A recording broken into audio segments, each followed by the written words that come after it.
Salam sepak bola, teman-teman netizen atau warganet yang saya hormati semuanya. Di episode terbaru dari Bincang Bareng Binder, saya kembali mengundang Coach Ripan yang sangat saya respect.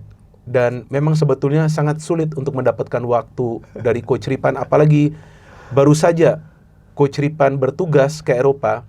Dan pas tiba di tanah air, langsung Coach Ripan bersedia untuk datang ke Bola Bung Binder.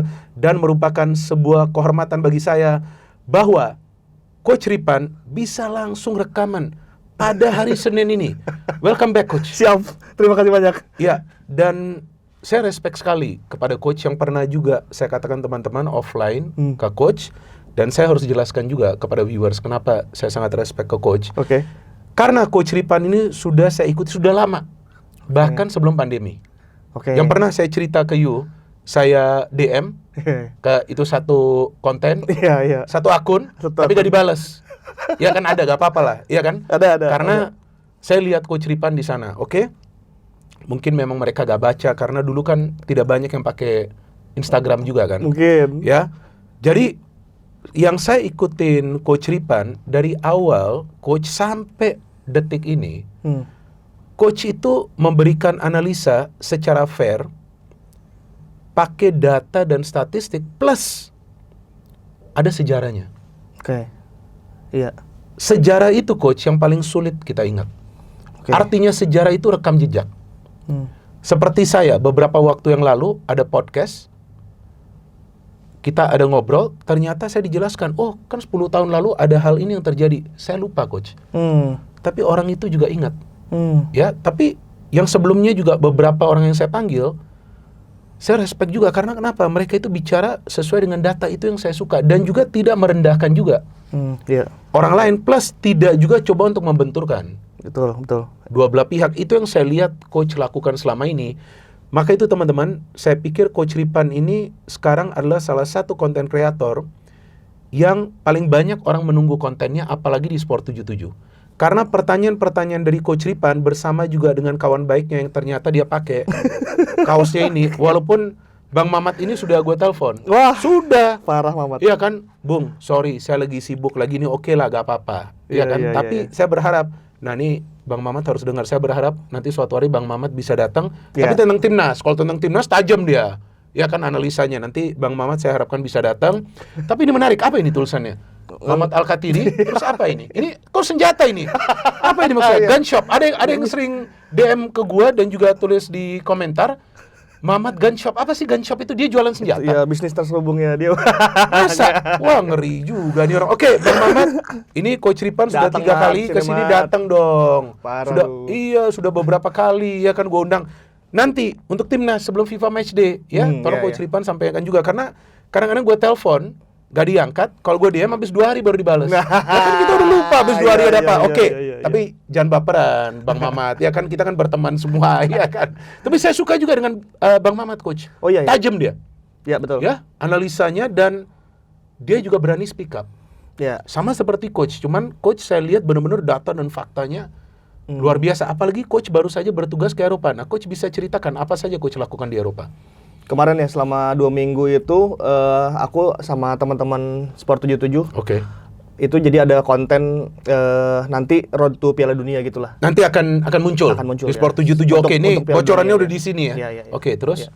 Ya kira-kira seperti itu dulu. Oh ya, oke ya, jadi bocorin semua lah. Ke negara mana saja? Kemarin tuh ke 3 negara. Aku ke Spanyol, ke Italia sama ke Inggris. 3 negara ya, dalam waktu tempo berapa? 2 minggu? 2 minggu ya. 2 minggu di sana terus ya? Iya, 14 hari. Cuaca Dingin banget. katanya seperti di Bandung ya? Lebih dingin lagi. Jadi pas Bung Binder bilang, Coach kalau misalnya pulang ke Indonesia, yang harus pertama kali lu datengin ke saya ya, ke Binder. Makanya pas saya kemarin tadi malam banget menang, aku langsung chat Bung Binder, saya siap datang. Iya, pas lagi live. Dan ternyata masih live. Aku baru lihat, ini lagi iklan ya ternyata. Iya, lagi live, tapi gue harus minta izin dulu dari brother gue, itu yang di belakang kamera. Tapi berhubung juga Persib menang, mereka kemarin tidurnya juga jadi, malahan menurut dia, tidurnya gue susah karena Persib menang. Happy sekali. Jadi pengen cepet-cepet pagi, pengen lagi bikin konten, bikin apa. Nah itu perbedaannya, Jas dan istri gue, ketika Persib menang ini, mereka tuh happy banget tuh Coach. Bagaimana dengan Coach sebagai boboto. Dan tentunya boboto-boboto lain. Bukannya tidur nyenyak, tapi happy sekali susah tidur mereka. Saya susah tidur, tambah saya jet lag kan, baru datang kan, Oke. bergantian. Tapi yang jelas itu saya nangis Bung pas gol itu. Mungkin bobotoh yang lain juga pas golnya Julio Cesar terjadi nangis kali ya. Karena di momen-momen yang ini kayaknya imbang deh. Tapi Bung Binder tuh bilang kan, Bung Binder bilang bahwa itu menit sebelum diangkat additional time kan, menit Iya, mungkin masih jauh 70-an. Iya, 70-an. kalau ini ada pertambahan waktu di atas 5 menit biasanya terjadi gol. Iya. Itu tuh saya tuh dua hal tuh, Bung. Itu tuh ingat ketika yang pertama treble 99-nya David Beckham. Ketika David Beckham mau ambil corner gol penyama kedudukan 1-1 tuh komentatornya bilang, they always score katanya. Bisakah ini mencetak gol nih 1-1 jadi 1-1? Karena mereka biasanya mencetak gol. Itu tuh sampai sekarang tuh komentator itu jadi sejarah, Bung. Udah dari 99 sampai tahun sekarang tuh komentar itu yang they always score dalam situasi kayak gini. Nah, Bung Binder bilang, menit 90 kalau ada tambahan waktu di atas 5 menit itu tuh biasanya terjadi gol. Aku tahu Bung Binder pasti nggak akan bisa bilang yang mencetak gol siapa kan, karena secara komentator harus netral betul kan. Tapi kalau dalam intensitas serangan kan aku lihat Persib lagi nyerang-nyerang terus kan. Ini mungkin kayak Bung Binder tuh ngomongnya buat Persib kan, aku bilang apakah mungkin saya tuh jadi analisa lagi ke beberapa tahun ke belakang 2001-an Bung. Aku tuh selalu baca analisa Bung Binder tuh di tabloid soccer untuk Liga Italia di weekend kan. Dan itu biasanya bener kan analisa-analisanya. Di Twitter udah rame nih, wah cocok lagi Bung Binder katanya kan di X tuh udah rame. Aku bilang, ini jangan-jangan bener ya, jangan-jangan bener karena secara sejarah tuh Bung Binder udah sering menebak 2001 2002 tuh aku tuh analisanya dia tuh selalu bener gitu. Ini bener nggak ya bro? Oh pas gol Bung, wah gila.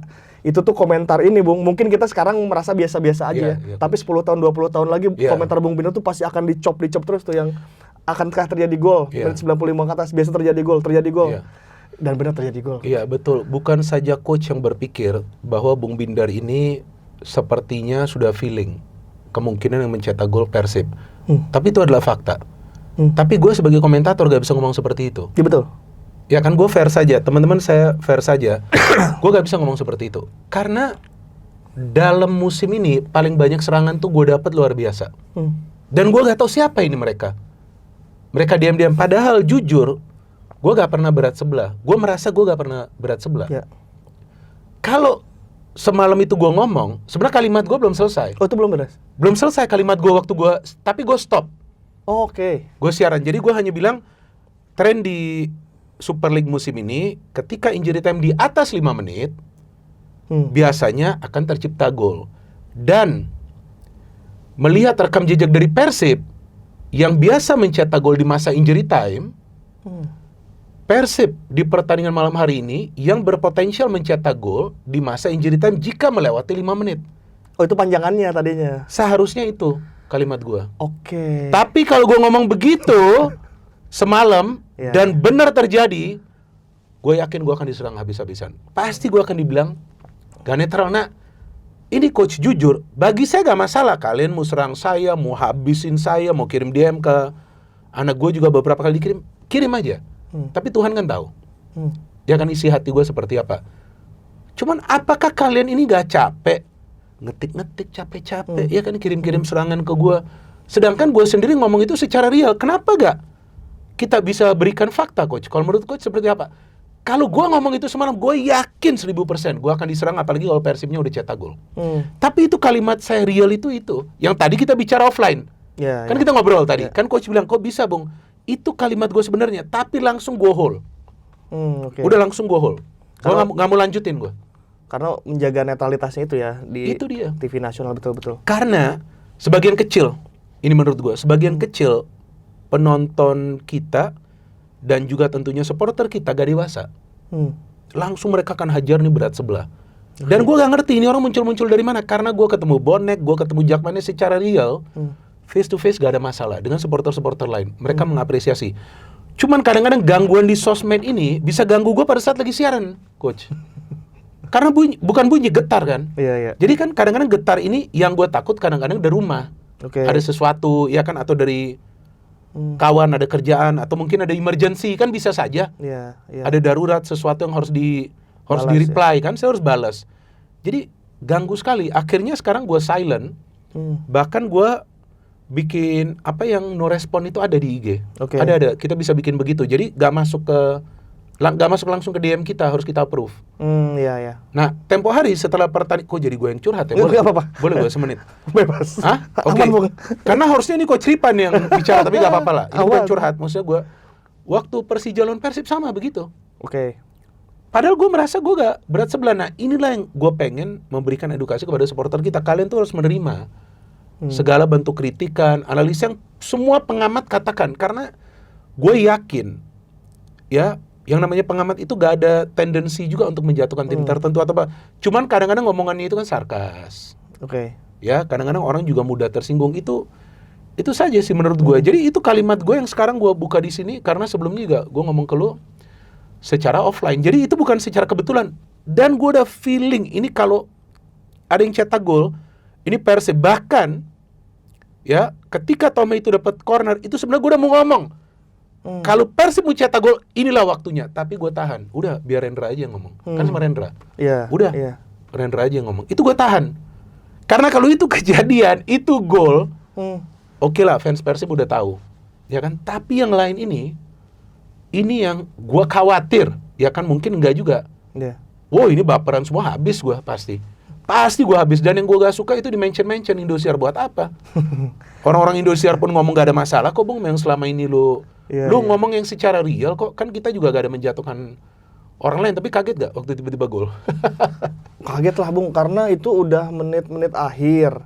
Secara usaha, sudah semua usaha dilakukan oleh Persib kan. Maksudnya intensitas serangan sudah dinaikkan. Semua opsi-opsi serangan sudah dinaikkan, termasuk opsi terakhir Robby Darwish kan. Itu artinya ketika Robby Darwish masuk, dia mau opsi dengan ngelempar. Bahkan Zulkifli Syukur aja langsung bilang, hati-hati mau ngelempar nih gitu kan. Dan akhirnya dapat lemparan itu kan. Di ujung-ujung setelah mau corner dan pencetak gol.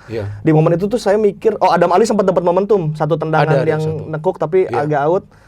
Wah, ini jangan-jangan emang nggak akan gol ya. Saya sih udah lemes-lemes yang, wah ini kayak waktu lawan Arema nih, udah semua usaha dilakukan, cuman lucknya belum tentu ada di situ. Sampai terakhir ada corner yang akhir, Berguinho ada sempat mau ambil tuh, Berguinho tuh ada gestur dia mau ikut ambil juga untuk mungkin maksudnya untuk bolanya melengkung ke dalam gawang kali ya, dengan kaki kiri nendang di sebelah kanan, cuman sama Tom Haya disuruh biar gua aja yang ambil. Tom Haya ambil, itu kan corner kedua berarti di menit-menit akhir itu. Ya, kedua, betul. Setelah yang pertamanya gagal. Agak kaget karena Tom ambil cornernya keluar kan, nggak ke kerumunan yang tiang di dekat kotak penalti yang dalam. Ternyata di situ ada Matricardi, ada Julius Caesar maaf. Dan Julius Caesar mencetak gol. Wih. Akhirnya kata-kata Bung Binder, aku sih langsung mikirnya jauh, Bung. 10 tahun, 20 tahun lagi kalau ada film dokumenter tentang juara ini, itu tuh komentar itu tuh abadi, Bung. Bisa dipakai juga. Abadi itu. Iya. Mungkin kita sekarang biasa-biasa aja. 10 tahun lagi itu tuh bakal dicop tuh komentar-komentar yang ini saya kalau 5 pertambahan waktunya lebih dari 5 menit ini akan terjadi gol. Gila terjadi gol. Iya, betul. Kalau saya sih nggak tahu faktanya gimana ya, cuman sebagai supporter yang mendukung Persib tadi malam, ini mungkin kayak ada gol, dia mungkin ternyata ada gol ya. Dan itu momennya pas banget di detik akhir dan mungkin itu yang akan membawa Persib satu match lagi lebih ringan melangkahnya lawan Persija Jepara ya. Oke, coach kita sebelum membahas lebih lanjut tentang Persib, saya juga ingin menanyakan kepada coach karena coach ini orang yang berpengalaman dari menonton Liga Indonesia sampai juga pernah, kalau nggak salah off-field pernah ada acara juga ya? Apanya? Di Liga Indonesia. Oh. Pernah kan beberapa kali acara program-program. Oh, pernah. Pernah kan? Oke. Saya mau menanyakan coach dan tolong coach jawab jujur. Bagaimana coach melihat perkembangan sepak bola Indonesia? Kita liga ya. Kita bicara liga nih, hanya kompetisi ya. Kita gak merembet ke timnas nih. Kita hanya kompetisi. Dari setelah pandemi, kita jangan terlalu jauh nih. Karena setelah pandemi itu paling sulit untuk restart kompetisi. Bahkan kompetisi kita tuh kalau menurut gua pada saat itu sedikit terlambat untuk restart. Yang sampai harus ada jaminan lah apa ini tuh bahwa nggak akan ada klaster, ya kan? Klaster pandemi karena kan memang saat itu kan situasinya cukup beresiko, ya kan? Cuman kan agak lama ya baru kompetisi dimulai. Dan gue masih ingat pada saat itu kompetisi dimulai banyak tim tuh yang mainnya nggak bisa rapi karena banyak pemain yang kehilangan sentuhannya. Ingat nggak? Ada tim yang mainnya tuh susah banget tuh mainnya tuh main bolanya, bahkan para pemainnya pun kehilangan sentuhan. Dari fase itu sampai kita sekarang hari ini, ya, Coach melihat ada perubahan apa yang terjadi di kompetisi kita? Karena sekarang secara fair, kalau kita melihat interaksi di sosmed, yang paling tinggi itu liga lokal kita. Iya, kalau melihat perubahan yang signifikannya sih pasca VAR ya aku melihat ya. Oke. Setelah VAR itu Oke. cukup banyak keputusan-keputusan yang pada akhirnya bisa diselesaikan dengan adil di VAR gitu. Maksudnya Oke. kan kalau dulu lewat-lewat ya, misalnya ada gol offside, kita nggak bisa Oke. lagi mereview gol itu seperti itu kayak gitu. Dan ini ada dua sisi mata uang sebetulnya. Di musim ini tuh bagi aku kompetitif sekali. Oke. Juara tuh baru bisa ditentukan di pekan terakhir bahkan ini. Ini Persib, kita harus bilang bahwa Persib kan belum dipastikan juara kan, Yeah. walaupun beda 2 poin dengan Borneo FC. Harus ditentukan di pekan terakhir, dan dengan segala respect terhadap Borneo dan Persija, mereka melakukan title race yang sangat bagus sekali, tiga tim ini gitu. Kemudian yang harus saya hormati juga adalah banyak partai yang sekarang kayak tadi malam aja Borneo dengan Persib jamnya berbarengan tuh. Oke. Jadi secara greget itu fair Iya, iya. dan ditambah pakai wasit yang kompetensinya bagus. Iya, oke. Jadi secara fairnya udah enak. Jadi tinggal beneran skill tim itu sendiri dan mentalitas tim itu sendiri tuh yang main tuh. Udah nggak ada faktor-faktor yang lain gitu. Iya, jadi narasi yang beredar beberapa pekan yang lalu bahwa musim ini disetting supaya ada tim tertentu yang menjadi juara, itu Anda nggak percaya dong artinya? Saya sih enggak ya. Oke, sepakat dong. Gue Sepakat. juga enggak. Iya. Sepakat. Kenapa saya tidak percaya teman-teman? Karena kalau kita melihat persaingan di Super League musim ini, itu Persib tuh naik yang paling terlambat ke atas. Oh iya. Betul. Iya kan? Persija dan Borneo lebih cepat berada di atas. Iya, Borneo bahkan unbeaten di 10 pertandingan awal. Nah itu kan, jadi Persib tuh agak terlambat naik. Dan Persib dalam beberapa pertandingan, itu memang kalau kita melihat, mereka gak salah juga merasa dirugikan oleh beberapa keputusan dari wasit yang mereka anggap kontroversial. Iya, iya. Ya kan? Ya. Ini kan secara fair nih, ini kita ngobrol secara fair, bukan kita menuduh siapa-siapa, ya kan? Iya. Artinya kalau menurut gue, ini gak ada yang namanya settingan atau dibuat semacam suatu situasi yang penentuan juaranya itu perlu dilakukan sampai pekan terakhir. Kalau menurut gua enggak. Ini udah secara organik ini berlangsung. Ya kan? Jadi artinya memang selain juga competitiveness, fairness-nya juga udah sangat baik. Apalagi dengan adanya VR dan beberapa pelatih yang memang gua ngelihat juga memberikan judgement yang baik soal wasit dan juga berani mengkritik wasit. Iya. Ya, ketika wasit itu memang tidak bekerja sesuai dengan prosedurnya lah. Karena ada beberapa juga nggak mau lihat monitor di pinggir lapangan, nggak perlu kita kasih tahu lah nama wasitnya atau apa, itu banyak sekali. Beberapa kejadian. Dan juga yang kedua kita lihat bahwa beberapa wasit yang bertugas juga baik lokal maupun asing sekarang mulai meningkat juga Iya. performa mereka. Artinya ini yang membuat liga kita ini semakin enak ditonton karena kita udah nggak lagi ada yang pikiran-pikiran negatif seperti itu, Coach. Iya. Walaupun awal-awal liga dimulai, aku sih agak cenderung tidak terlalu suka terhadap regulasi pemain asing ya. Cuman Oke. faktanya di lapangan pemain asing ini akhirnya membentuk kompetitifnya jadi lebih meningkat memang. Oke. Jadi itu dua sisi mata uang. Aku melihat banyak pemain lokal yang jadi sulit mendapatkan Iya. tempat, tapi di Iya. satu sisi ini buktinya sampai pekan terakhir tuh kompetitif banget tuh. Betul. Mau di tengah, mau di atas, mau di bawah tuh pemain-pemain asing ini sangat membantu gitu, sangat Iya. membantu tim itu sendiri gitu. Ya oke, ini satu poin yang bagus yang baru saja Anda katakan soal slot untuk ya. pemain asing atau kuota untuk pemain asing yang memang di awal musim bahkan gue pun beranggapan wah ini kebanyakan nih.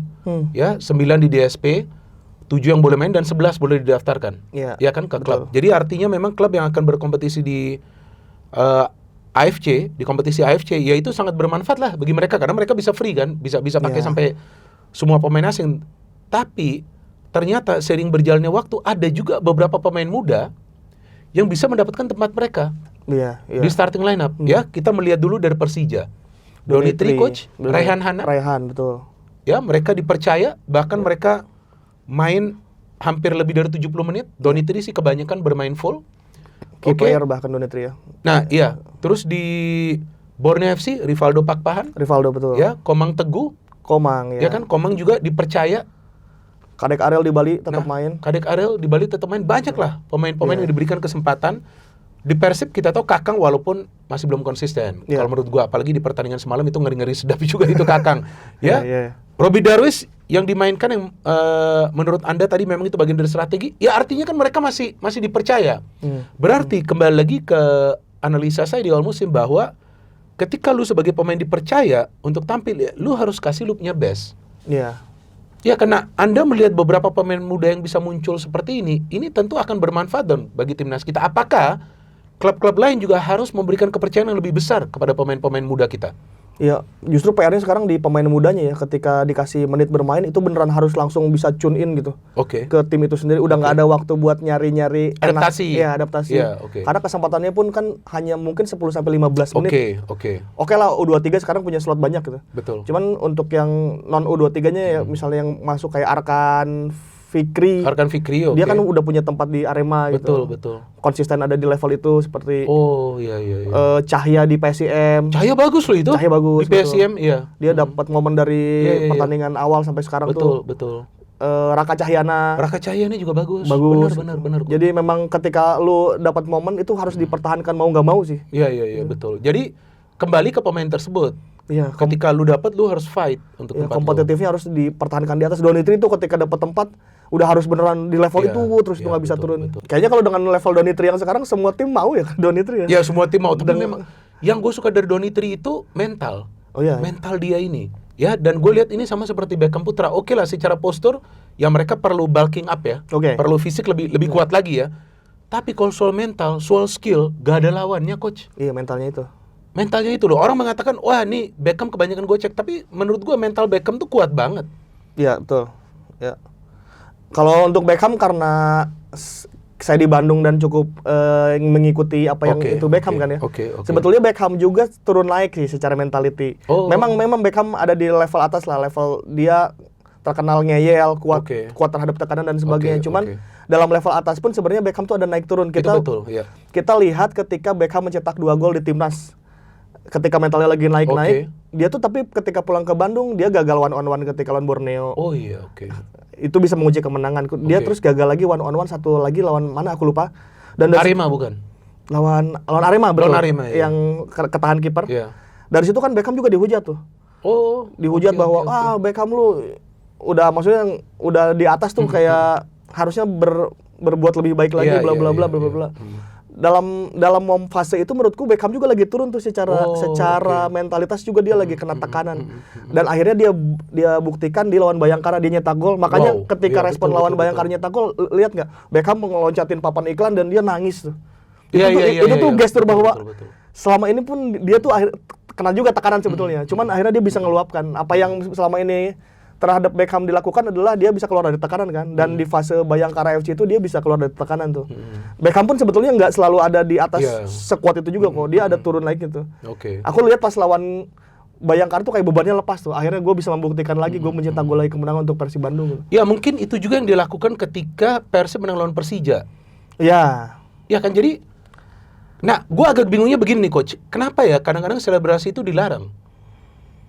Oke. Dilarang yang? Ya, maksudnya ada pemain selebrasi nih, dianggap melakukan provokasi. Kenapa seperti itu ya oke. kadang-kadang? Oke.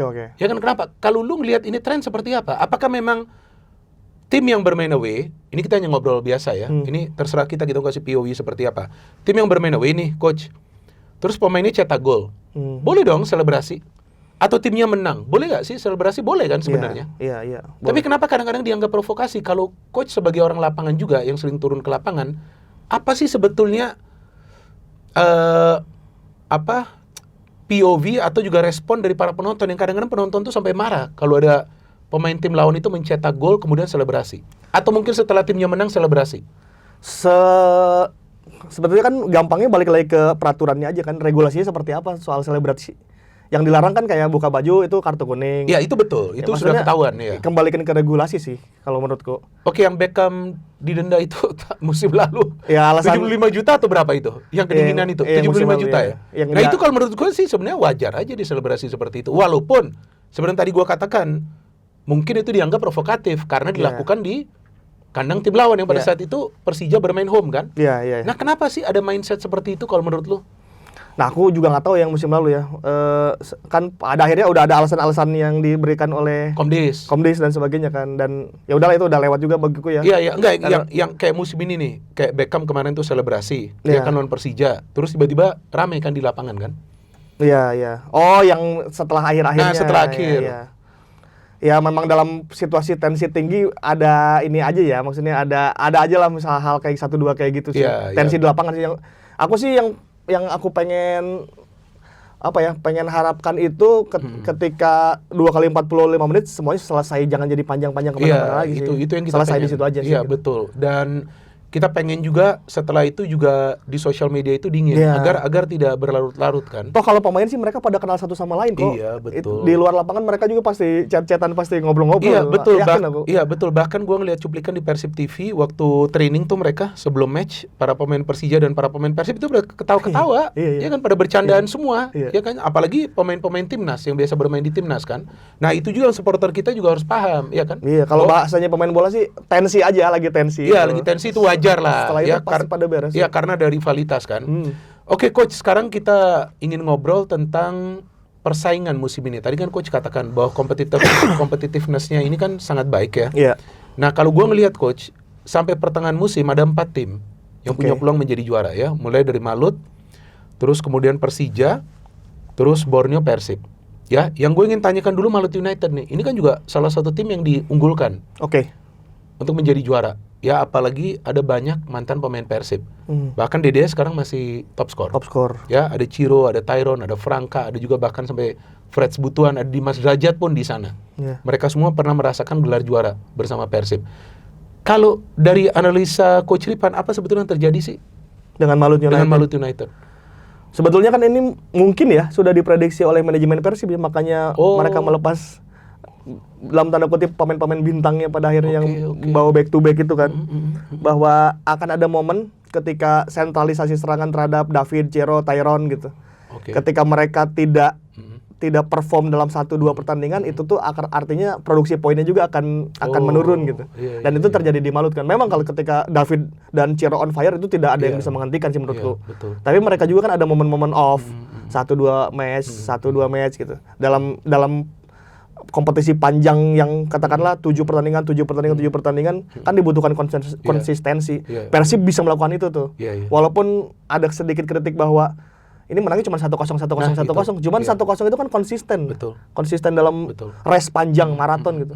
Nah, untuk Malut sendiri katakanlah dibagi dalam 10 pertandingan, dalam Oke. 10 ini bisa 3 kali menang, habis gitu satu kali seri, 1 kali kalah. Iya, gitu. betul, Malut itu betul. ada turbulensi di sebelah situ karena Iya, memang betul. ya itu sentral serangannya ada di Ciro, ada di Tyron, ada di David, yang mana di musim lalu kita juga sudah tahu mereka sejago itu ya di lapangan. Iya, iya. Tapi ketika mereka off, selesai itu.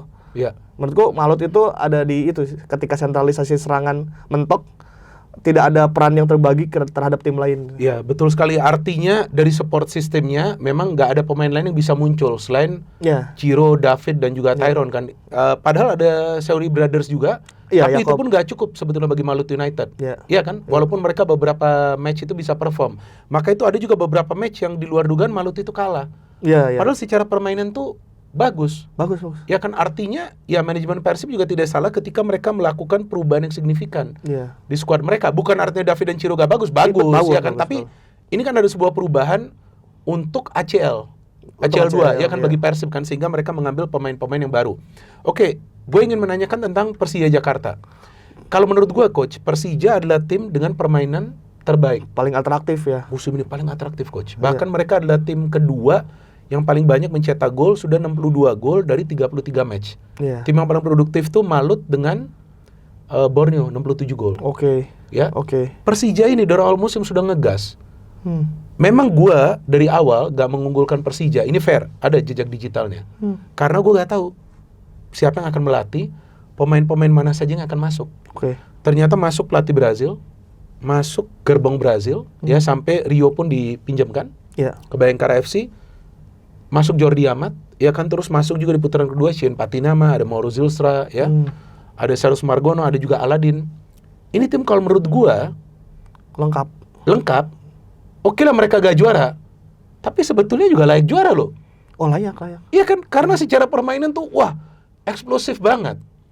Oke, gue ingin menanyakan kepada lu coach, apa yang lu lihat yang menjadi persoalan bagi Persija sehingga di final moments ini ya mereka ternyata gak bisa bersaing sampai akhir kompetisi, sampai pekan ke-34. Ini gue ingin mendengarkan POV dari Coach Ripan. Balancing ya menurutku. Balancing dalam hal apa, Coach? Ya, terlalu menyerang. Ini tuh kayak Brasil di Piala Dunia yang kalah sama Prancis tuh 2006. Semua bintang ada di situ. Tidak ada alasan untuk Brasil tidak memenangkan Piala Dunia saat itu. Ronaldinho, Kakak, Ronaldo 9 ada di situ. Atraktif permainan. Cuman ada satu hal bahwa tim ini butuh balance. Tim ini sesekali butuh bertahan. Tim ini butuh kedewasaan buat tidak beneran ngegas terus gitu. Jika ada gas dan rem, ini tuh gasnya gas banget gitu. Nah, pada momen-momen tertentu hal itu tuh bisa dimanfaatkan oleh tim-tim pragmatis seperti Persib. Oke. Ketika melawan Persib kan pelatih Persija bilang, secara permainan kami menguasai kok walaupun kami kalah. Nah, itu justru yang luput dari Persija menurutku.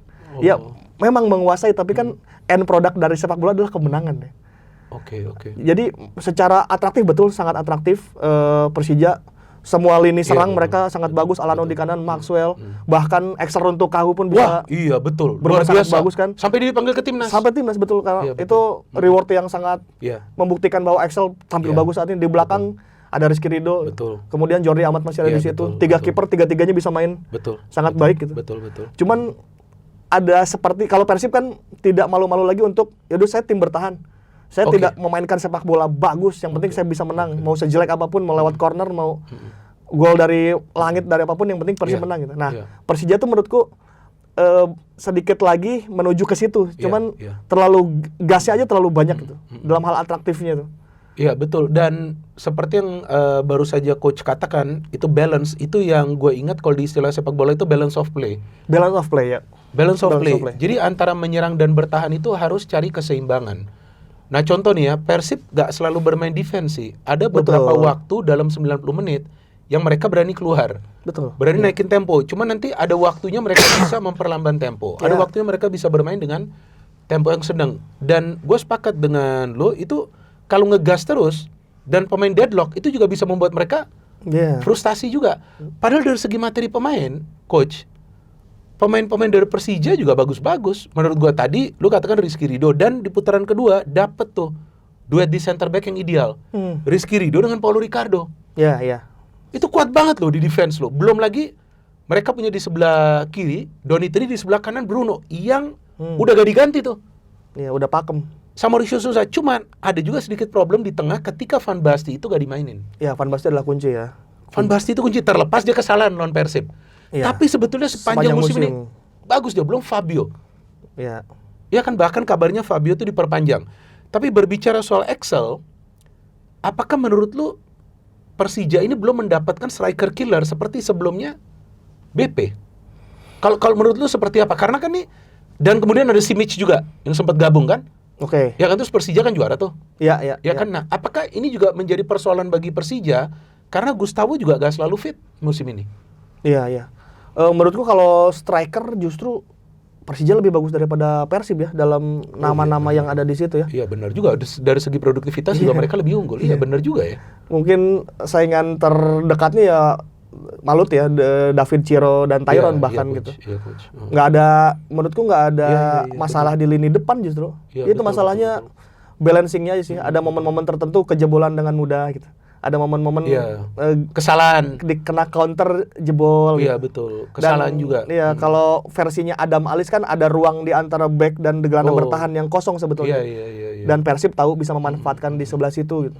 Selebihnya menurutku udah kalau tim ini dipertahankan dan dirombakannya beberapa sih, Persija akan jadi kontender yang kuat di musim-musim depan ya. Iya, betul coach. Walaupun gue kritik Mauricio Sousa, tapi gue tidak pernah mengatakan bahwa dia harus dipecat, enggak. Oke. Ya, walaupun gue mengatakan bahwa dia kesulitan untuk bisa mengaplikasikan rencana cadangan, plan B. Sehingga ada beberapa momen itu Persija sulit kill the game. Oke. Padahal mereka sudah kontrol. Tapi jika ini ada evaluasi dari manajemen mereka terhadap ini persoalan ini untuk kill the game, gue pikir kalau Mauricio Sousa diberikan waktu lagi juga sebetulnya nggak masalah. Ini hanya POV gue coach. Kalau menurut lu seperti apa? Karena dia nih tinggal final puzzle-nya aja nih. final piece-nya aja nih. Kalau menurutku final puzzle-nya di match kandang sih. Persija juga tidak terlalu banyak bisa memainkan partai kandang. Kalau ini juga. belajar Betul. dari PSM ketika juara, mereka bisa hajar di pare-pare banyak tuh. Itu tuh kunci utama. Nah, Persija di musim ini dengan skuad yang menurutku mewah ya, dengan pemain-pemain bagus. Tidak beruntungnya adalah mereka tidak bisa memainkan match di kandang itu. Itu sih salah satu faktor menjuarai liga kan. Bagaimana satu tim home bisa main di home terus-terusan gitu. Betul. Itu yang juga sekarang dilakukan oleh Persib, sehingga Persib belum kalah, bahkan baru 1 kali imbang kan. Iya, ketika title race melawan PSM kan saat itu Persib harus main di Pakansari, harus main terlontar dari Bandung. Kalau sekarang kan udah full tuh main di GBLA. Itu tuh salah satu kunci menurutku kenapa Persija bisa tercecer ya dalam perburuan gelar di musim ini. Iya betul, karena kalau kita melihat beberapa pemain muda di Persija juga sangat berpengaruh dalam permainan mereka. Tadi kita sudah bahas Raihan, Donitri, tapi sebetulnya ada satu pemain yang menurut gua ini bisa meledak juga nih, Coach Arli. Oke, ya. Gue lihat ini pemain yang bahaya juga lo ini. Meskipun dia masih sulit dapat ya, karena di wing itu sudah ada Alano atau juga Maxwell. Betul. Tapi ketika dimainkan dan dipasang dia tampil meledak ya. Ngeri dia eksplosif mainnya. Kalau menurut gue nih pemain yang siap meledak nih. Sama seperti Rehan dan Donitri, mungkin perlahan-lahan nih dia di transisiin nih ke dalam tim. Menurut lu bagaimana nih pemain-pemain muda dari Persija? Bahkan kalau gua gak salah, Persija dapat penghargaan Best Academy nih dari EPA. Yang EPA mereka under 20 itu. Kalau nggak salah mereka dapat Best Academy. Kan mereka banyak pemain-pemain muda mereka, bahkan musim lalu begitu banyak pemain muda mereka itu dipinjamkan ke klub-klub lain. Ya mainnya bagus dan bisa memberikan kontribusi. Iya, Raka Cahyana, Frankie Misa kan itu pada manggung juga di tim lain kan. Salah satunya kalau di Persija mungkin ada Ricky Nelson ya yang bisa membuat momen itu. Ricky Nelson, kita tahu dia banyak bermain di grassroots. Dia sangat tahu pemain-pemain akademi mana yang bisa ditampilkan di posisi-posisi tertentu. Dia tahu momentum dan timingnya. Menurutku keberuntungan Persija adalah ya ada Coach Ricky di situ. Yang sangat tahu momen, ditambah memang dia sudah investasi dari lama ya. Udah lama. Generasi ini tuh udah sangat lama, generasi U23 ini. Ada banyak banget, mungkin hampir 10 kali. Bahkan yang nggak di Persija yang sudah dipinjamkan ke tim lain pun betul, tuh. Coach. Ex Persija Akademi itu banyak banget. Iya, banyak banget. Nah, jadi Coach Ricky Nelson juga pernah 2 sampai 3 kali ke sini. Dan jujur gue suka sekali loh ketika dia pernah melatih Borneo tuh. Piala Presiden sampai ke final. Ya kan, padahal pemainnya pas-pasan. Ya, jadi Coach Ricky, Anda idola saya. Sudah gue ngomong gitu. Udah offline berapa kali, walaupun dia nggak percaya, tapi ya terserah lah kalau dia nggak percaya. Tapi dia udah bilang dia ngurusin akademi dan dia memang sangat fokus ke grassroots, bahkan dia punya kan Ricky Nelson Academy. Dan jalan lu Coach, secara bagus. Artinya kan kalau klub-klub punya akademi seperti ini kan juga bisa menjadi salah satu sumber pemain yang juga bisa memberikan pemasukan bagi klub-klub. Iya kan? Artinya ini kan salah satu plus point yang sebetulnya yang kita harapkan semua klub lakukan, memang mereka lakukan. Tapi kalau begitu banyak yang nanti muncul, ini kan keuntungan bagi timnas kita Coach. Menurut itu seperti apa? Ya tentulah. Investasi ini kan sudah dijalankan zamannya Bang Ganesa ya di yang sebelumnya. Tim Sawangan ini akhirnya sekarang Bang Ganesa ke Surabaya kan. Betul. Sudah melakukan hal memupuk pemain-pemain dengan sangat baik. Nah, tinggal masalahnya kan ketika manggung di mana timing dan di mana posisinya nih. Akhirnya mungkin dari 100 cuman ada 10 yang naik gitu. Dan di Persija sekarang bibitnya udah sangat unggul tuh. Raihan Hanan kita lihat. Raihan masih punya adik Keano kan di Persija Academy. Ada. Ada juga. Haris Salisbury itu punya 2 anak, Raihan dan Keano, yang dua-duanya sangat baik. Kalau Keano lebih ke gelandang bertahan. Gelandang bertahan. Keano Atala.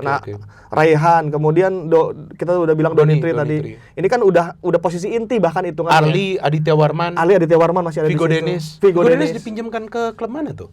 Liga 2 promosi juga klubnya. Aduh lupa gue, Garuda Yaksa kayaknya tuh Vigo Dennis. Sleman ya? Apa Sleman? Lupa lah. Salah satu itu dipinjamkan. Jadi investasinya berhasil menurutku. Investasinya berhasil, dan juga kita lihat dengan beberapa pemain yang bisa bersaing dengan pemain asing, itu yang membuat Persija punya kedalaman skuad. Nah, tinggal kita tunggu nanti keputusan dari manajemen seperti apa. Dan gue jujur sebelumnya mengatakan gue ingin Persija juga ikut bersaing, Persib, ya kan, Persebaya, tim-tim lain. Kalau bisa jelang akhir musim sampai pekan 34 ada 8 tim yang mungkin juara. Keren. Wah, itu kan ngeri. Bisa aja loh. Bisa. Itu terjadi nanti di musim-musim mendatang. Oke, setelah Persija, gue ingin ngobrol soal Borneo FC. Ini klub Borneo FC. Ini bagus sekali loh ini klub. Ya kan, gue suka dengan cara klub ini dikelola karena mereka juga fokus ke grassroots development. Mereka juga punya banyak sekali pemain-pemain muda yang bisa mereka orbitkan, yang masuk ke timnas juga. ya kan, dan sekarang juga menjadi pemain-pemain inti di Borneo FC. Dan klub ini kalau menurut gue musim ini meledak, coach. Ya, mereka adalah tim yang produktif. Oke lah, defense mereka nggak sekuat Persib, tapi Nadio lagi on fire, coach Nadio. Musim ini banyak sekali save yang dia lakukan. Betul. Nah, lu melihat faktor apa yang membuat Borneo FC ini bisa bersaing sampai pekan terakhir, coach? Sebelumnya mereka kan Championship Series yang pada saat itu regular seriesnya mereka udah jauh, ya kan? Tapi masuk ke Championship Series mereka gak bisa bersaing. Tapi ini musim ini benar-benar keren ini Borneo FC. Peralta on fire, Juan Villa, dan pemain-pemain asing yang mereka kontrak perform. Yang gak jalan di putaran pertama kan dipinjamkan. Putaran kedua masuk perform semua. Borneo FC adalah tim yang secara struktur setidaknya di 3 tahun bahkan 4 tahun terakhir itu selalu ada di papan atas dan title contender kan. Iya betul, coach. Itu bukan cuma datang dari semalam, ini udah dibangun dari lama oleh Bang Nabil Husin. Tambah ada Ponario Astaman sekarang di situ. Betul. Kawan kita itu. Kalau kita dengarkan Ponario ngekat beberapa pemain-pemain yang harganya cukup mahal. Kata dia begitu juga. Dia ambil untuk sustainable tim ini sendiri. Dia ambil pemain-pemain dan Bang Nabil juga bilang bahwa dia punya satu source. Jadi yang software ini ya? Software katanya yang ada software ya untuk rekrut pemain. Dan itu mahal banget. Dan itu jalan. Maksudnya jalan dalam pencarian pemain itu. Ya buktinya setiap pemain yang diambil semuanya dari sana. Yang asing-asing semua dari sana. Dari zaman Pato mungkin ya. Kita tahu Pato. Aku kan sempat nanya ke Bang Firman Utina saat itu masih di tim. Bagaimana proses pencarian dapat Pato sangat bagus dan akhirnya ditransfer ke Liga top skor ya? Pato. Top skor saat itu Pato. Jadi mereka tuh ketika dapat software, mereka misalnya mau cari striker nih, dia cari 10 nama, didiskusikan tuh. Dicari videonya bagaimana ini bisa bagaimana ini cocok apa enggak sama filosofi tim dan sebagainya. Kenapa saat itu Pato? Sebenarnya waktu itu ada 2 orang yang diambil. Satu lagi, kalau kata Bang Firman, lihat nih, pergerakannya lebih sering melebar ke luar kotak penalti. Sedangkan kita butuh yang di kotak penalti dan Pato ada di situ. Setelah diskusi panjang, akhirnya Pato datang dan Pato masuk dan jadi top skor. Iya betul. Dan dengan pertimbangan 1 dan 2 hal, Pato ditransfer ke tim lain. Dan Borneo mendapatkan keuntungan dari transfer itu kan. Bagus itu. Mungkin yang cukup sering melakukan dapat keuntungan dari transfer itu salah satunya Borneo yang bisa menjual pemain itu. Betul. Sejauh ini. Sejauh ini adalah Borneo FC. Nah, hal-hal itu tuh terus dilakukan termasuk dapat Peralta, dapat Villa, dapat banyak pemain bagus menurutku. Terus di belakang ada Christophe, pemain timnas Burundi loh dia. Christophe Anis, pemain timnas Syria. Main itu mereka di Borneo FC. Level-levelnya udah di timnas gitu. Mereka tuh dapat pemain seperti itu yang kalau misalnya kita cari ke agen juga kayaknya agak susah tuh dapat pemain-pemain timnas. Betul. Dan mereka reguler di timnas mereka. Gue udah cek ini rekam jejaknya. Dan mereka bisa menjaga, Borneo FC bisa menjaga kestabilan musim per musim selalu bagus. Borneo FC itu tinggal dapat luck-nya sih menurutku. Karena kalau secara mereka tuh pernah juara Championship Series regular series. Untuk ketika Championship Series apesnya pemainnya cedera-cedera tuh saat itu. Betul. Tinggal Eji Buffon saat itu yang paling fit, anak muda lagi. Nah, Buffon juga kan diorbitkan tuh. Nah, Eji Buffon. Iya kan Eji Buffon, kita lupa tadi. Ada Eji Buffon main inti. Sampai mereka berani melepas Fajar Fatur Rahman kan karena Eji di kanan udah perform dia. Akhirnya Fajar yaudah kita lewat deh. Betul. Ada Eji Buffon di situ. Itu dapat Fajar free atau transfer ya kayaknya. Aku nggak tahu tuh dia habis kontrak apa. Habis dia. Ditambah kalau di atasnya begitu ya, kalau di tim senior memang Bos Nabil sangat punya dedikasi untuk itu gitu, untuk mencari pemain dan punya tim diskusi yang sangat bagus. Mungkin tinggal faktor luck-nya karena kalau Bung ini tuh poin Borneo juga udah lebat 70, Bung. Luar biasa. Gila ini ngejar 70 poin di dalam satu musim itu nggak gampang. Luar biasa. Udah level juara sebetulnya. Betul. Tinggal ya luck-nya aja kan sekarang apakah di pekan terakhir bisa luck apa enggak gitu. Dalam satu kompetisi ketika lu semua usaha sudah dilakukan, semua hal baik sudah dapat, ya kan tinggal faktor luck-nya aja gitu. Pada akhirnya nggak bisa melepaskan dari hal itu gitu. Nah, Borneo sih tinggal dapat luck-nya menurutku. Kalau secara semua usaha sih udah oke. Itu baru di atas. Di grassroots-nya nih, Bung. Di grassroots-nya tuh Bang Nabil pun punya pemain stok pemain muda yang bagus-bagus tuh. Masih ada banyak. Yang banyak. akan transisi ya ke tim senior. Oke. Dia tuh aku pernah dengar cerita dari ini Wahyudi Hamisi Tole. Oke, iya. Bagaimana Wahyudi Hamisi kecil dia dari Bolang Mongondo kan. Bolang Mongondo berdua tuh sama Gianluca Pandeinugu. Ini tuh anaknya Hendra Pandeinugu kiper Persema. Dia tuh jauh-jauh ditangkan dari Bolang Mongondo untuk ada di Samarinda. Kata Nabil, udah lu kesini, gua atur-atur semuanya. Oke. Ketika lu bagus dan gimana, silakan lu boleh pergi ke tempat lain. Tapi jadi Bang Nabil pun secara mata itu dia tuh tahu pemain-pemain muda yang bagus ditampung di Borneo FC Junior. Ada instingnya lah ya. Instingnya di Iya, Dan jangan lupa di situ kan ada Jack Santiago kan. Oh, udah lama dia di sana. Iya, betul. Banyak timnya juga di bawah Borneo FC Junior tuh yang punya produksi pemain-pemain muda yang bagus dari seluruh Indonesia, bukan cuma dari Kalimantan. Iya, luar biasa ya mereka ya. Jadi secara ekosistem memang sudah benar, tinggal Borneo tuh lucknya aja sih. Tinggal luck aja udah. Iya, betul. Dan dari segi permainan menurut gua mereka tim yang paling efektif loh. Maksudnya mereka peluang banyak, golnya juga banyak. Nah, kalau ini hanya feeling gua, mungkin nanti gua salah. Terlepas Borneo juara gak juara, tapi feeling gua Peralta pemain terbaik tahun ini. Betul. Pemain terbaik menurutku tinggal kedua nama ya, Peralta atau Barba kayaknya. Nah, itu. Nah, lu orang kedua yang ngomong ke gue Barba karena jujur Boboto nih nggak mau kalah, bener. Ada satu lagi Boboto, adalah gue gak enak lah ngomong namanya. Gue bilang, ya, lu kenal tapi jangan nanti offline aja. Ya, jadi gue bilang udah nih sih terlepas mau yang juara Persib atau yang Borneo atau Borneo mungkin gak juara nih Peralta, udah pemain terbaik loh. Debat sama gue, jangan lupa lo ada Barba. Iya, gue bilang Barba memang jago. Tapi kalau Peralta gak mencetak sebegini banyak gol, coach. Bukan cuma gol, assist. Ya, artinya hampir 50% gol dari Borneo itu karena ada dia. Belum lagi umpan-umpan kunci. Gue gak yakin Borneo akan ada di atas.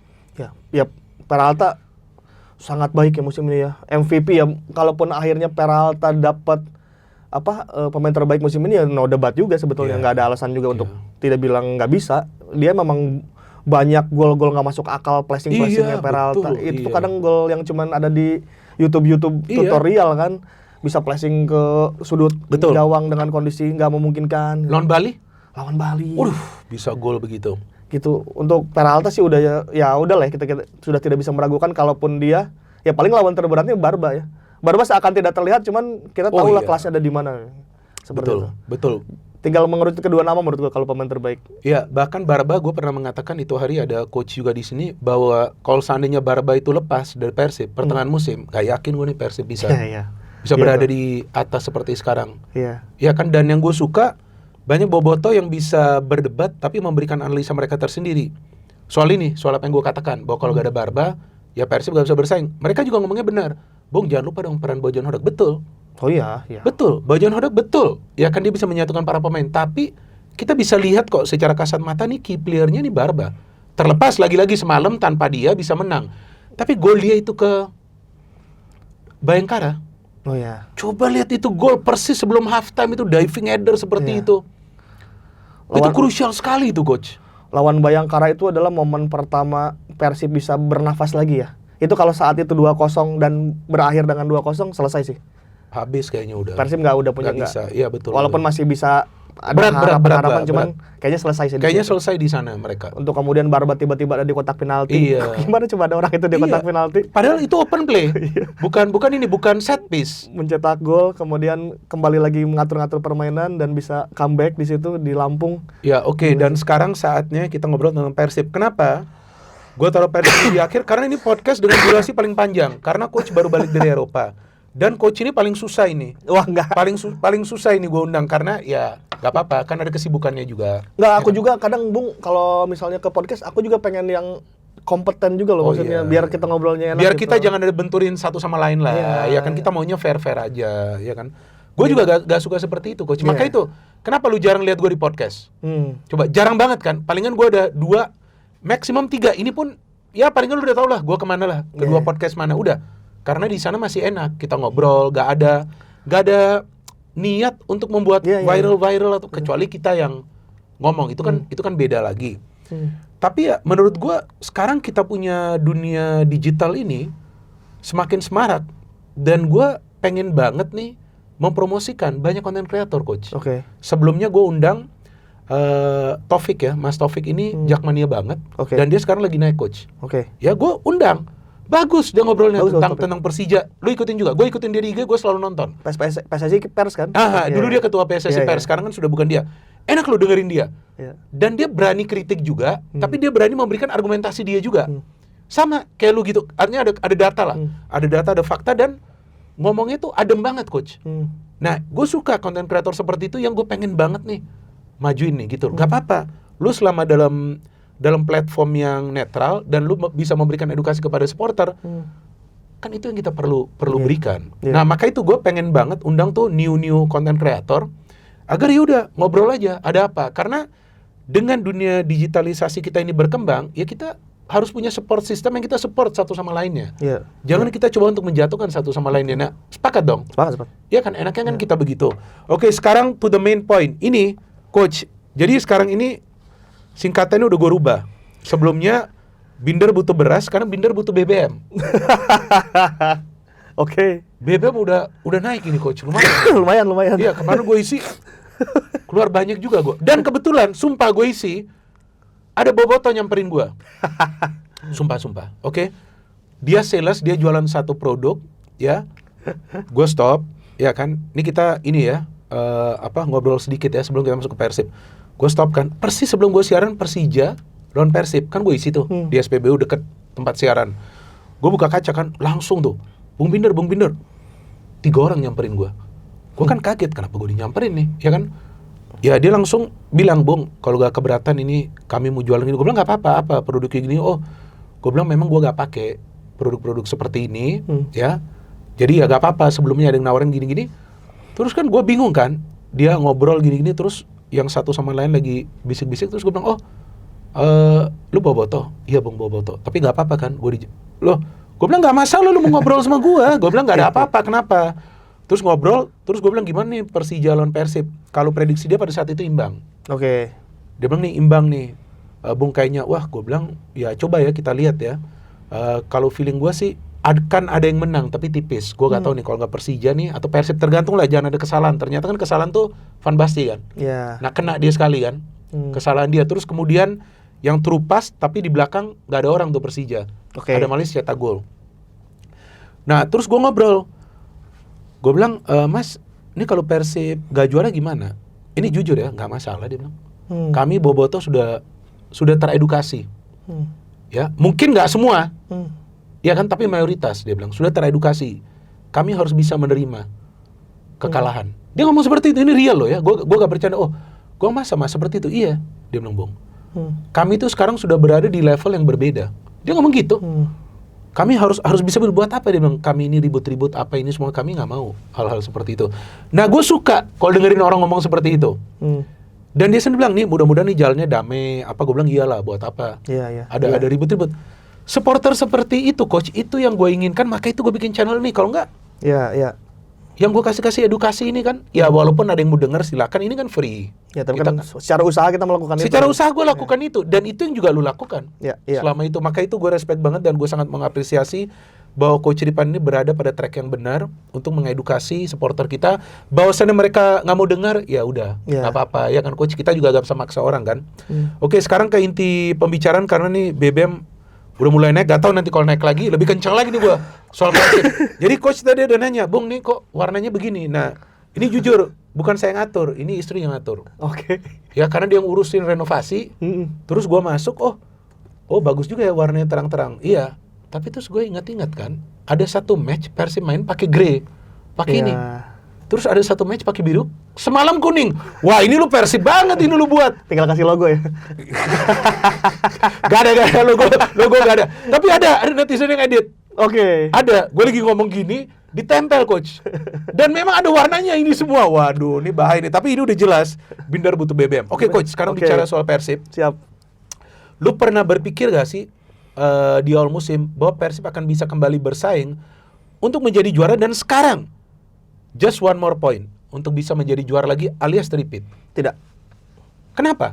Kan banyak orang mengatakan Persib ini sekarang punya Bojan Hodak. Oke, ada banyak pemain baru. Tapi pemain-pemain baru yang masuk juga kan berkualitas. Tidak mudah mengganti tim dengan kekuatan 6-7 key player yang keluar dan diganti dengan yang baru. Itu betul. Tidak mudah. Ketika Bojan melakukan di awal musim statement bahwa target kita sekarang ke Asia dan lolos babak knockout di Asia. Kalau di grup, kalau di Liga Indonesia kita bagaimana tidak tercecer dari 3 besar kalau nggak salah gitu. Di level itu saya udah yakin, oh ya udah nggak juara berarti kan. Yang penting saya akan lagi janjinya Bojan ketika nggak lolos ke babak knockout. Yang terjadi adalah Bojan bisa meloloskan tim ini ke babak knockout. Di level itu saya sih udah selesai sih. Oke. Targetnya maksudnya apa yang diomongkan Betul, Bojan betul. udah selesai kan? Betul. Dia kan statement bahwa akan lolos babak grup karena musim lalu tidak lolos babak grup dan lolos. Ya udah selesai, targetnya udah selesai. Kalau juara kan sudah back to back juga, mungkin pembuktian apa lagi yang harus dilakukan oleh Bojan nggak ada juga gitu. Iya, Coach. Pada akhirnya tim ini makin stabil nih dalam apalagi ketika sudah kalah lawan Ratchaburi ya. Oke. Setelah terlempar dari kejuaraan Asia, tim ini kembali menuju tracknya di Liga Indonesia. Dari situ juga aku masih kayaknya enggak deh, karena kalau lihat Borneo tuh di akhir-akhir tuh kayak ngejar terus memberikan tekanan tanpa henti dan sangat hebat gitu. Aku tuh kadang ngerasa Hector Sauto, pelatih futsal tuh pernah bilang gini, pelatih timnas kita. Oke.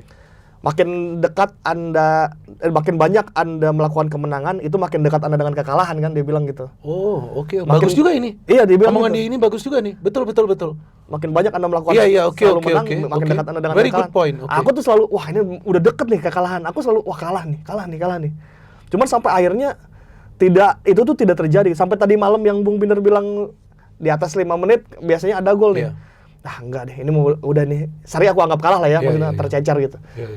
Masih bisa menang nih. Artinya kalau udah gini sih tinggal dapat luck-nya aja. Kalau faktor luck, kalau usaha sudah dilakukan ya tinggal faktor luck-nya, dan Persib masih berada di track itu gitu. Jadi, ini kayaknya bisa dijuara. Kalau pertanyaannya awal musim yakin apa enggak, ya nggak yakin. Kayaknya nggak ada yang yakin juga, bahkan mungkin Bojan sendiri nggak yakin untuk hal itu. Iya betul, karena coach selain coach yang boboto, ada beberapa teman yang boboto juga agak khawatir karena mereka mengatakan kepada gua, Bung nih, yang kita khawatir ini jangan sampai Persib ini nanti struggling. Dan hanya berada di papan tengah. Itu mereka khawatir karena apa yang dilakukan untuk bisa membongkar tim ini yaitu melepas pemain-pemain inti yang menjadi bagian dari the champion team selama 2 musim terakhir. Tapi terus yang mereka melihat perubahan itu, coach, ini kalau menurut gue, ini yang mereka yang katakan ke gue. Mereka lihat perubahan itu, mereka lihat yang sebetulnya ketika para pemain Persib itu dalam beberapa situasi mereka tertekan, mereka tertinggal dan bisa comeback. Tapi yang cetak gol bukan pemain itu saja. Iya. Coach paham nggak maksud saya? Paham nggak? Jadi begini, tiba-tiba Tom Hey cetak gol. Ya semalam, tapi sebelumnya ada Malis yang cetak gol. Sebelumnya ada Barba yang cetak gol. Sebelumnya ada Beckham Putra yang mencetak gol. Jadi bukan pemain itu saja yang mencetak gol. Itu trennya sudah ada sejak awal putaran kedua. Koreksi saya jika saya salah. Sudah ada. Jadi tahu-tahu Andrew Jung cetak gol. Terus tahu-tahu Ramon cetak gol. Terus tahu-tahu ada baru 1 match setelah lama dia gak cetak gol juga. Ya, jadi mereka lihat, wah, ini kok gak mengandalkan 1 atau 2 pemain, ini kolektif banget nih. Mereka lihat itu, wah ini tim yang berbeda nih daripada sebelum-sebelumnya. Nah, gimana POV dari coach soal ini? Soal tidak, ini kalau gue lihat dan mereka lihat, tidak ada ketergantungan dengan sekelompok pemain gitu. Artinya begini, contoh lah, semalam walaupun Julio Cesar sempat gugup juga ketika di menit-menit awal, tapi dia yang mencetak the winning goal menggantikan Barba yang menjalani sanksi karena akumulasi kartu. Menurutku ini kan kalau musim ketika back to back, sentralisasi penyerangan ada di Tyron David dan Ciro ya, tidak bisa dipungkiri gitu. Nah, pada akhirnya mereka tidak ada, mulai nih puzzle dibuat ulang kan oleh Bojan Hodang. Semuanya hanya kompensasi kok Bung, menurutku ya. Kompensasi seperti apa? Nih saya kasih contoh. Kenapa semalam babak pertama Bergueño di kiri dengan Eliano, di kanannya Baros sama Kakang gitu. Nah, kenapa itu coach? Betul. Ya, kenapa? Kenapa Bergueño tidak ditaruh di kanan gitu? Nah, terus berubah babak kedua. Nah, karena kita tahu Kakang sedikit ada masalah ini ya. Kita tahu kekurang tenangan dan Boboto pun melihat kurang sreg lah di situ, kurang tegap gitu ya. Nah, itu artinya Kakang harus di backup oleh pemain yang bisa defense, yang mana namanya Baros. Jadi Baros ada di kanan itu untuk double team buat ngelindungin Kakang ada di situ. Jika Bergueño di kanan, Bergueño kan ofensif. Ini akan one on one terus nih, Kakang nih akan digempur terus oleh pemain lawan gitu. Nah, itu adalah kompensasi ketika Kakang dianggap tidak terlalu fit untuk duel one on one sendiri, kasih backup di sebelah sini.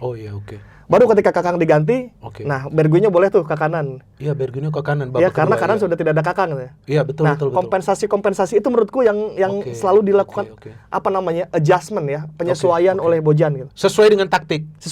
Dengan lawan yang dihadapi. Iya, contoh kayak gitu aja. Contohnya dan itu beberapa pertandingan dia buat seperti itu. Betul, iya. Kakang dianggap agak lemah, yaudah kita kasih perbantukan Baros yang mana defensive action lebih bagus. Jadi di sebelah kanan aman. Berg lu taruh dulu sebelah kiri ya, walaupun kamu bisa inverted gitu. Baru babak kedua ketika Kakang kita ganti dengan Putros katakanlah, baru bisa break di situ karena dianggap sudah aman dalam defensifnya gitu. Dan itu berhasil loh. Selalu berhasil. Penyesuaian kayak gitu. Gila. Misalnya butuh apalagi ya, butuh nomor 10 ketika tidak ada Tom. Beckham coba di situ. Iya. Beckham juga pernah dicoba di beberapa posisi kok, tidak melulu dia ada di situ kan. Tidak begitu tidak begitu bekerja. Kemudian ada nama Adam Alis. Dan Bergwijn juga pernah di number 10. Bergwijn pernah number 10 juga. Tapi berhasil. Iya, berhasil. Nah, itu yang gue bingung, kenapa Bojan bisa. Itu kompensasi yang berhasil pada akhirnya. Ini misteri loh, coach. Aku juga seperti itu sih. Tapi gue masih nagih hutang gue ketemu Bojan. Itu udah gue udah ngomong. Udah aman ya, udah. Nanti dia bilang setelah konvoy.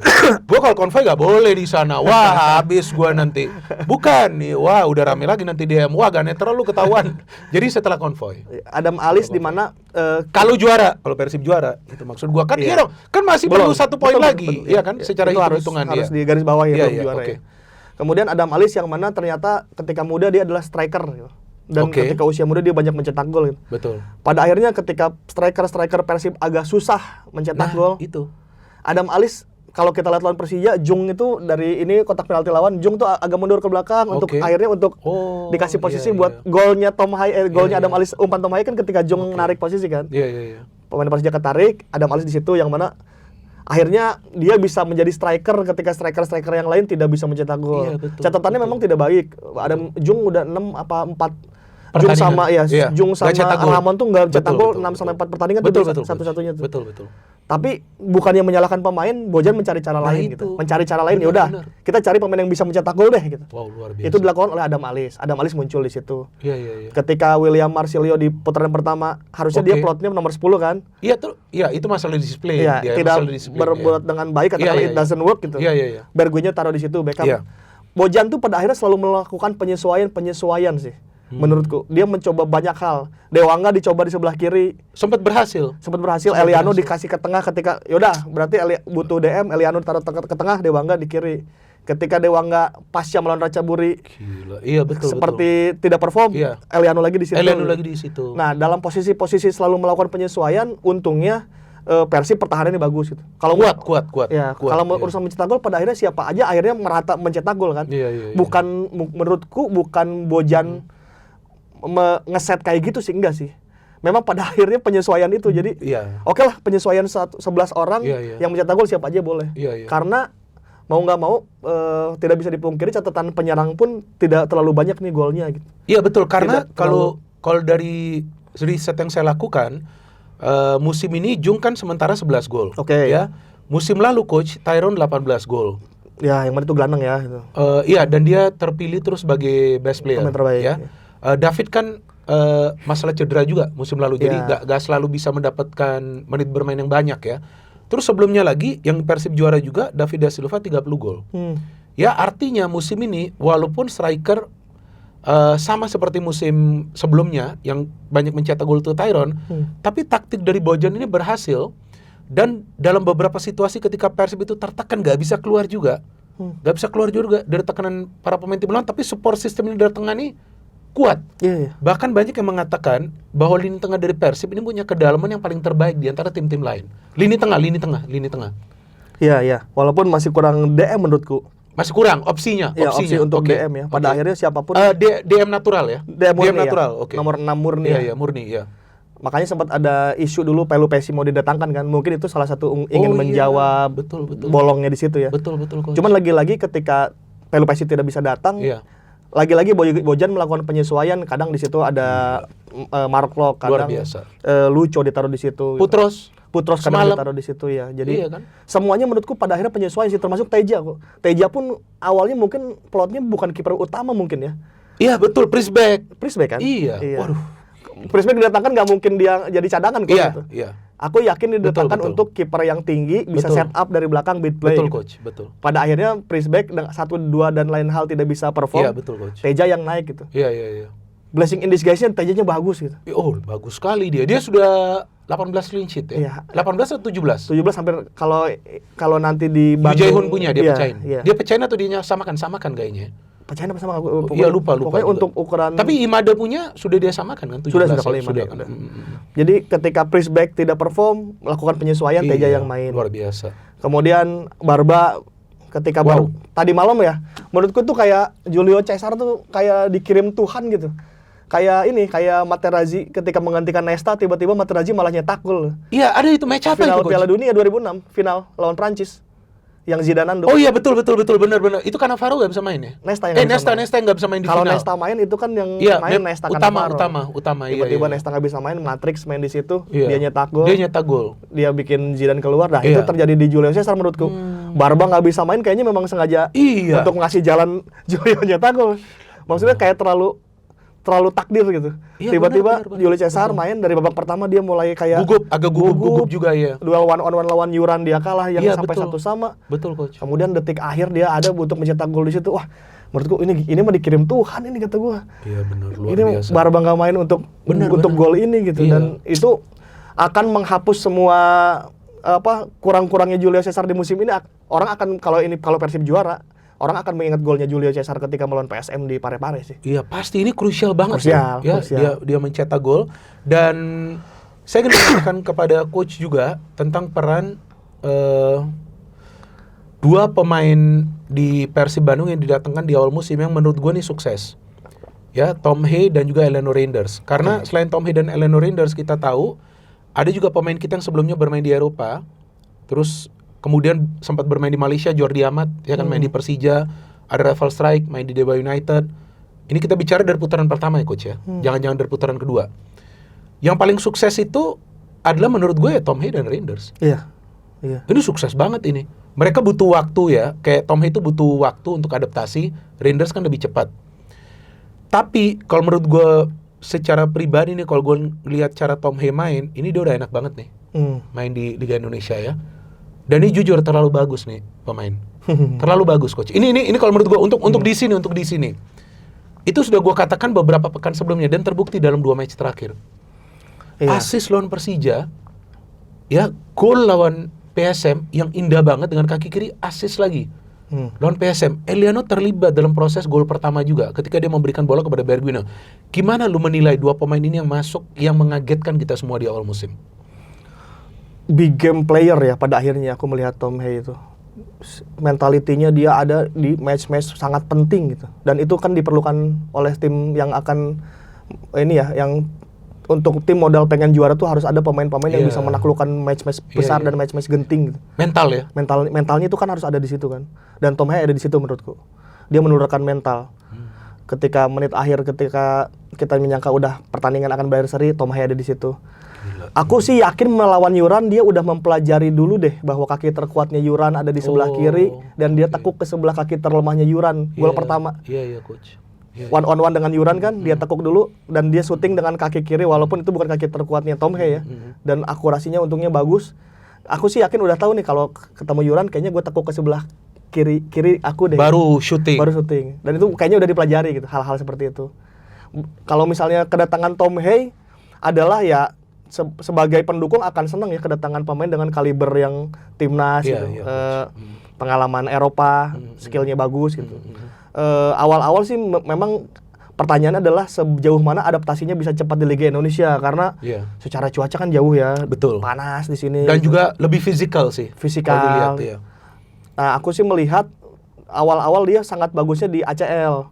Ketika di ACL dia bisa dictating tempo tuh bagus. Tapi kalau di Liga dia puyeng tuh. Berat. Main di Liga. Karena ini di press-pressnya juga udah agresif tuh. Cuman kesini dia udah mulai tahu cara bermain. Udah mulai dia pelajari tuh gimana bisa keluar dan dia juga sekarang dorong-dorongan kita tuh. Semalam juga begitu banyak tuh dia dorong-dorong pemain PSM ya kan.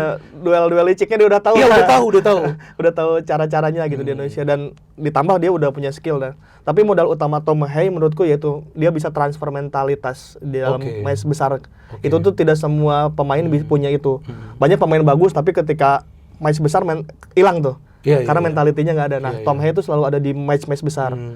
Jadi yang paling utama adalah itu sih. Kalau secara permainan sih menurutku ya salah satu yang terbaik juga di Indonesia saat ini ya. Iya betul. Playmaker ya.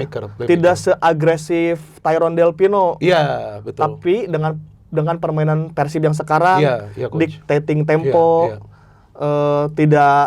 tidak menyerang secara berlebihan, Iya. sangat rapi, Iya. sangat sabar, Iya. kadang-kadang deadlock bahkan gitu, Iya. saking sabarnya. Gitu. Iya. Itu sangat cocok dengan permainan Tom Haye sekarang sih. Iya, betul. Karena intensitasnya kalau misal katakanlah ya, Tom Haye di Persija ya dengan intensitas menyerang yang sangat cepat gitu, Sulit agresif juga bagi gitu, dia. kayaknya agak susah sih. Agak gitu. susah juga bagi dia. Nah, betul. Tom Haye diuntungkan dengan tempo Persib Nah, yang itu betul. nggak terlalu ngebut, tapi sesekali bisa ngebut gitu. Iya, ada durasinya. Durasi. Di 90 menit itu Bojan tuh biasanya cari durasi kapan Iya. harus ngegas seperti semalam di 20 menit terakhir ngegas itu Persib. Iya. Cari 3 poin kan. Tapi pada momen-momen tertentu mereka nggak main sepak bola kencang-kencang banget kok gitu. Iya, Apalagi betul. dia cenderung lambat bahkan. Iya, itu yang pernah juga gue jelasin di sini. Gue tuh bingung coach, kok mainnya ini jujur ya, gue pakai istilah malas-malasan. Udahlah lempar ke sini, lempar ke sana. Tiba-tiba dia transisi, peluang gol seperti semalam itu shot on target pertama gol langsung Tom Haye. Iya. Setelah menit 30, menit 33. Iya.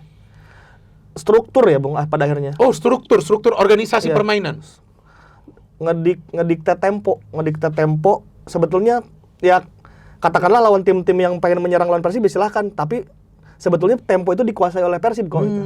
Tanpa mereka sadar gitu, tanpa lawannya sadar. Barba tuh Oh, oke.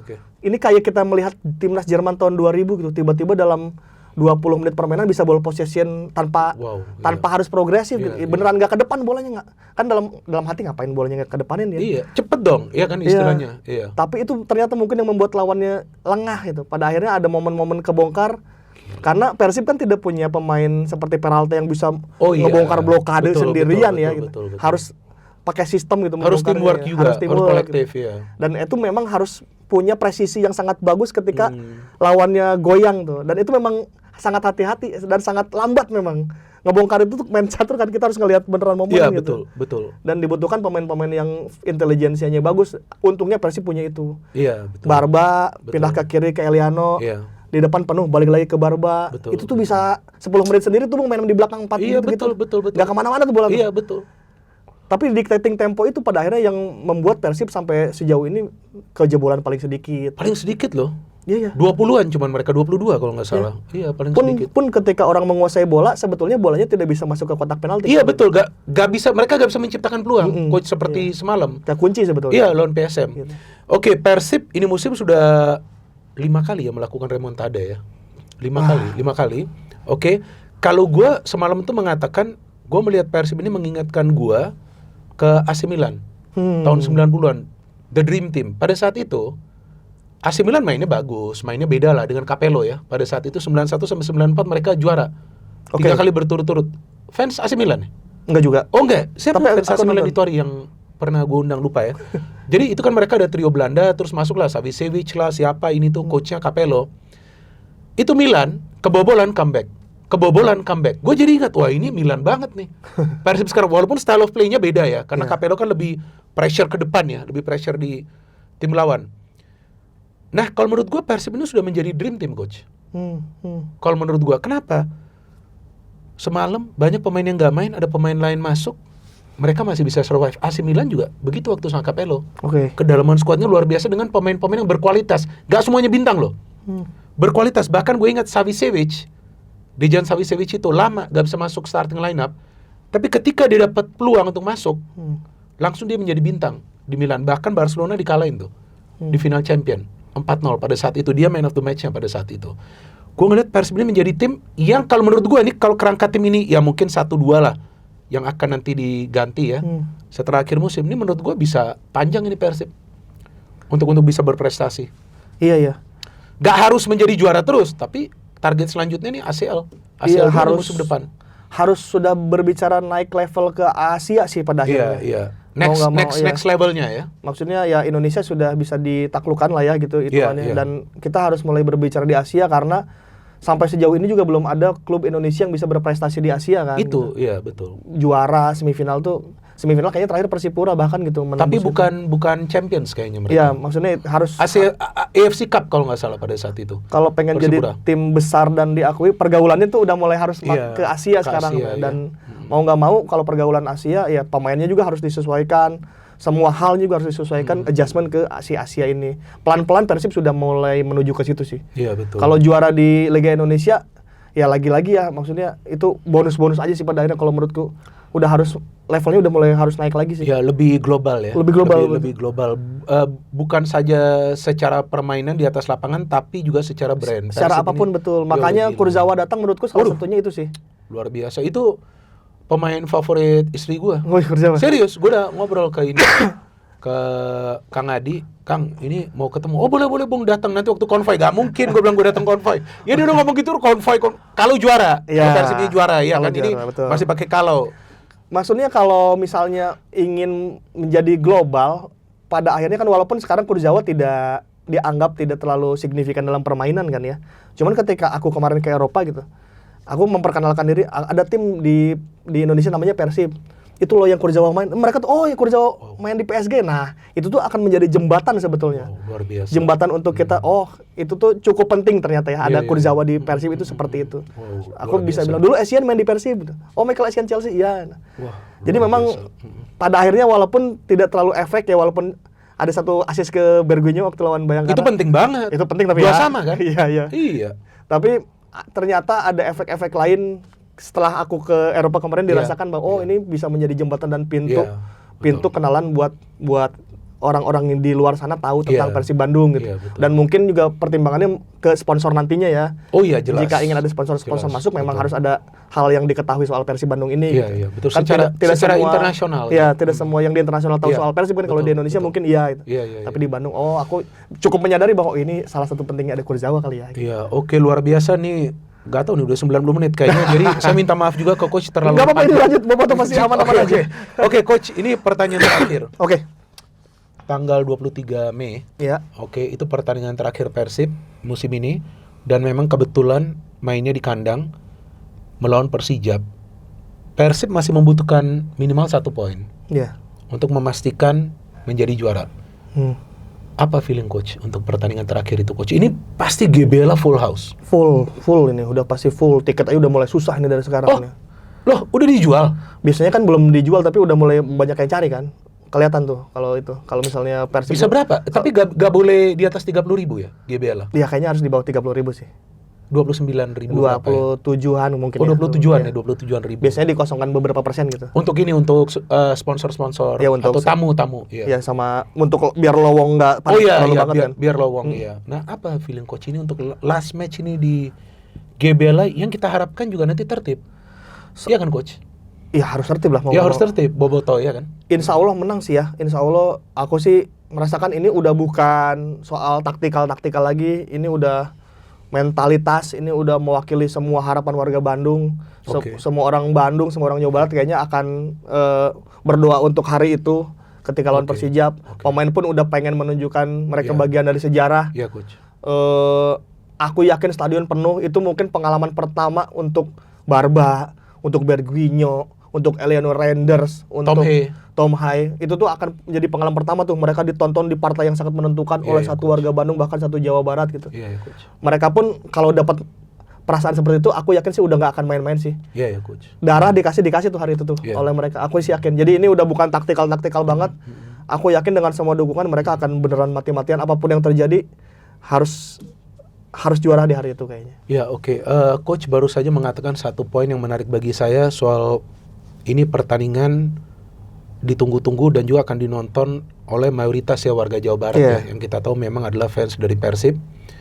Gue ingin memberikan contoh. Tadi lu ketemu kan orang gue di bawah. Iya. Ya. Hari ini dia datang paling pagi. Iya kan? Gue gak buka pintunya, kebetulan istri gue buka. Istri gue bilang kok cepet hari ini dia datang. Buka pintu, Persib menang non. Happy dia. Semangat. Iya. Kayaknya orang Bandung semua hari ini semangat. Ini benar gak sih coach yang gue dengar? Persib menang, Senin tuh semua orang super semangat. Biasa kan dia masuk jam 8, gue selalu bilang jam 8 ya telat 5-10 menit wajar lah. Tadi 7:40 menit, gue kan kaget siapa ini? Terus istri gue bilang kok cepet ya dia datang. Ini kayaknya Persib menang. Terus istri gue kan ngetes. Dia kan bawa botol juga, istri gue jadi sering ngobrol.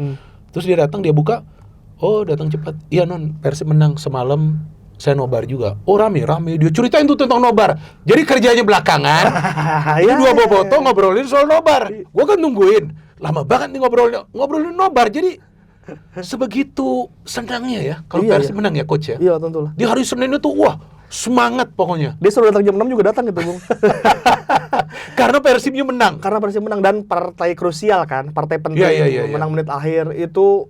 Wah untuk warga Bandung kalau aku lihat tadi timeline juga mereka tuh semuanya senyum Bung ke kantor Bung. Iya senyum. Kemacetan biadab itu lampu merah yang lama mereka udah nggak peduli tuh. Gak pusing lah. Semangat, senyum semuanya dan punya harapan untuk nanti di match terakhir masih ada kesempatan untuk bisa jadi juara gitu. Tadinya kan kalau imbang tuh walaupun harapannya masih ada cuman kan masih deg-degan lah gitu. Masih deg-degan. Ya. Ini udah leading 2 poin harusnya mah bisa ya gitu. Seharusnya karena gue juga mengatakan itu semalam bahwa ya bukannya meremehkan Persijap tapi rasanya akan sulit lah di GBL lah untuk bisa menang melawan Persib ya. Ya lagi-lagi akan pemain pun akan menjalani atmosfer yang mereka mungkin belum pernah dapat seumur hidupnya. Betul. Aku yakin Tom Hayanya pun pemain jago di Liga Belanda gitu. Iya. Itu tuh besok nanti lawan Jepara belum pernah dia.